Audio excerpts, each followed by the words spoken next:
Welcome back to Wings Geo.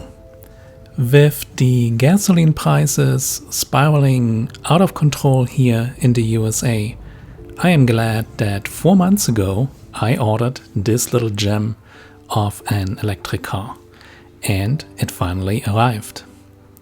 You are looking at a 2023 Mini Cooper SE. Looks like a regular Cooper, drives like a regular Cooper, but the big distinction is its all-electric drivetrain borrowed from the now discontinued BMW i3. Unfortunately, the battery size was reduced to only 32 kilowatt hours with 29.8 available for usage. All that equates to 115 miles of EPA range, which in case of the Mini seems to be spot on and then some, as we have been able to squeeze even more out of the Mini. And this is really the elephant in the room here, as most people will tell you that 115 miles are not enough in 2022. And you would be right, except this is a pure commuter car for me, aka second car. And in my personal use case, it is enough to make a 120 mile round trip if I had to, and B, I have the ability to charge at work, in which case it becomes even less of an issue.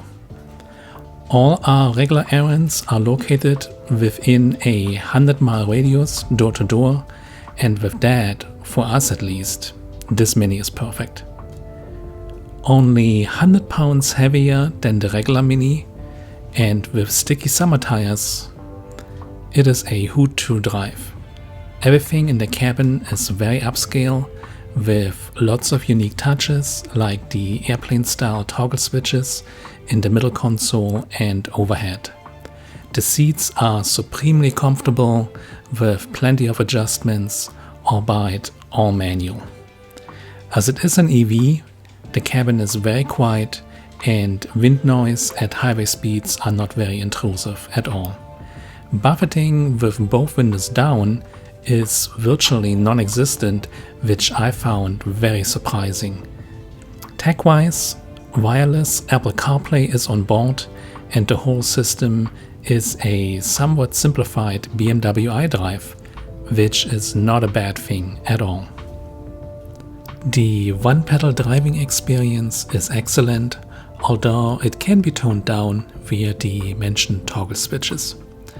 The overall driving experience is very positive, and the fact that we don't have to worry about gasoline prices anymore is priceless.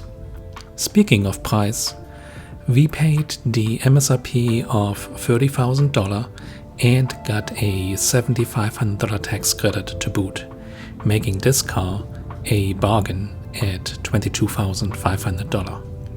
For anything beyond 100 miles, we still have our plug-in hybrid, but funny thing is, it has been in the garage for the past 2 weeks. Turns out 100 miles of range is just alright. Who would have thought? I realize that this car is not for everyone, and it is most likely a second car for most buyers, but at that, I wager you it can't be beat, while prices for gasoline still going into the wrong direction. The last fill-up of our farm truck was $120 for a range of about 350 miles. The same range for the Mini would be about 4 charges at 12 cents per kilowatt hour for a total of $15 whole. Oh, and that is straight from the grid. With our solar system, you can probably slash that number in half, if not more. Let that sink in for a moment. I love the power delivery and noises of gasoline engines just like the next guy, but in the current environment, something has to give. Luckily, there's still the H2 and the V85. Until next time, bye.